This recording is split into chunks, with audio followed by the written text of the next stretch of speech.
All right, so we've agreed with our ACC champion in Clemson. We've Hmm. agreed with our Big 12 champion in Arizona State. Now let the disagreements and disputes begin. Let's go to the Big 10. Raza, let's start with you. Here is your preseason predictions for the Big 10 conference. Break it down, my friend.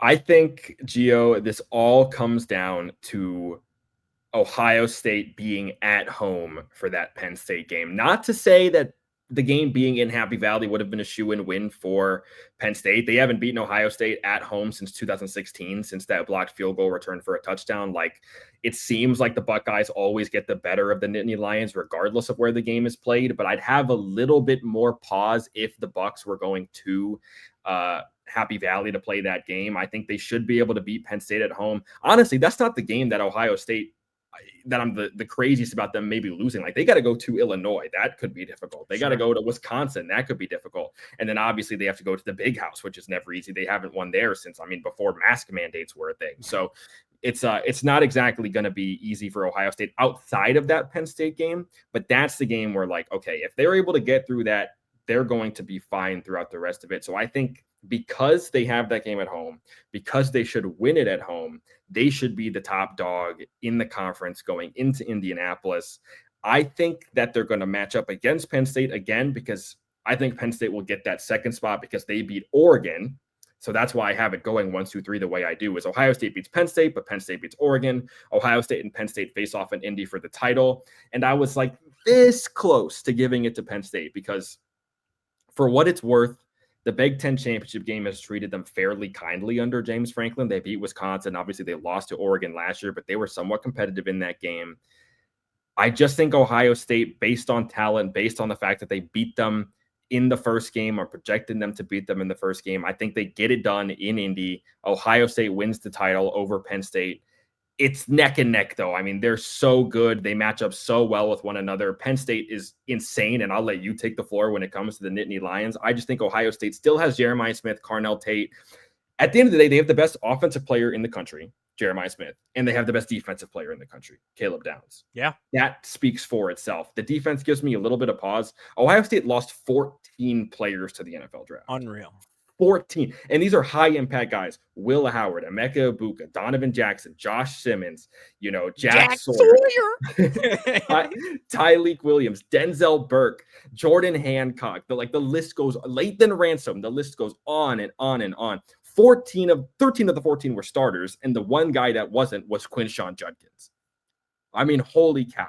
But Julian Sayin is going to be a really good quarterback, I think. Maybe the best quarterback Ohio State's had since C.J. Stroud. I want to maybe temper my expectations a little bit.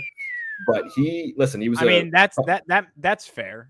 He's a 5-star recruit, They've only had 2 since then, really. That's true. Kyle McCord and Will Howard, and I don't think either one of those were home wreckers at Ohio State. No. Kyle McCord at Syracuse, a little bit of a different story, but he was definitely a gangbuster at Syracuse. But you're right, maybe a bit of a low bar. I just think their offense will still be fine without the guys that they lost. The wide receiver room is still ridiculously deep. Jeremiah Smith is going to be a dog no matter what. So I'll give them the edge for now against Penn State, and that's why I think Ohio State finally, for the first time since 2020, wins the Big Ten. They get it done. All right. Well, with that, I have to say that I disagree. I go Penn State to finish first in the Big Ten. I got Ohio State right there at second.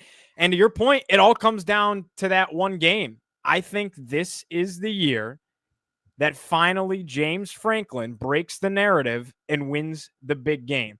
And how fitting if it were to come on the road at the Horseshoe, taking down Ohio State at their own place, right? So I have Penn State winning that game, taking the Big Ten. I have Oregon right there. I have Ohio State, Raza, going 8-1 in conference play. Oregon, same in conference play. But Illinois, for me, is the 4th place finish. I'm really high on what Luke Altmaier and Brett Bielema bring to the table this season. I have Michigan 5th, a little higher on Michigan than you were. USC right there. If I'm going to pick a sleeper, a team to watch out for in the Big Ten, I'm going to say it's Nebraska. Because Matt Rule's track record proves that this is when things start to click. And I think with Dylan Raiola gaining a little bit more experience, and that place is always going to be packed and a hard place to play, and they're Always. continuing to build around Dylan Raiola, I think maybe this is the year that things start to click. But their schedule is a little bit daunting, which is why they're still a little bit lower. As a matter of fact, I have Nebraska going 9-3, but 6-3 in conference play. Like a 9-win season is still an 8th place finish in the Big Ten. That's unbelievable. Yeah, because it's so stacked at the top. For me, Nebraska is just like it's kind of a hard metaphor to track. But you know how sometimes like you'll be like, you know what? I know this person has constantly wronged me, but this has to be the time that they change. Like we every year since Scott Frost got there, we're like, Nebraska's back. Actually, no, now Nebraska's back. Luke McCaffrey's their quarterback. Now Nebraska's back. Luke McCaffrey's now a freaking wide receiver in the NFL. Oh, Adrian Martinez is their quarterback. Now is the time. And now it's like Dylan Raiola. I understand he's so extremely talented.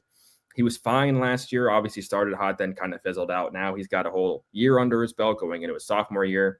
Matt Rule is a tremendous head coach. I don't know. I don't see it. Nebraska and Michigan, I think, are going to be fool's gold this year in the Big Ten. I do really like Illinois. I think USC could be improved, but like for me, USC in the Big Ten is a perennial 6-6 program until they make a coaching change. Like they lost Zachariah Branch, they lost Miller Moss. I don't think Lincoln Riley's a good head coach. People have always said that Lincoln Riley makes the quarterbacks.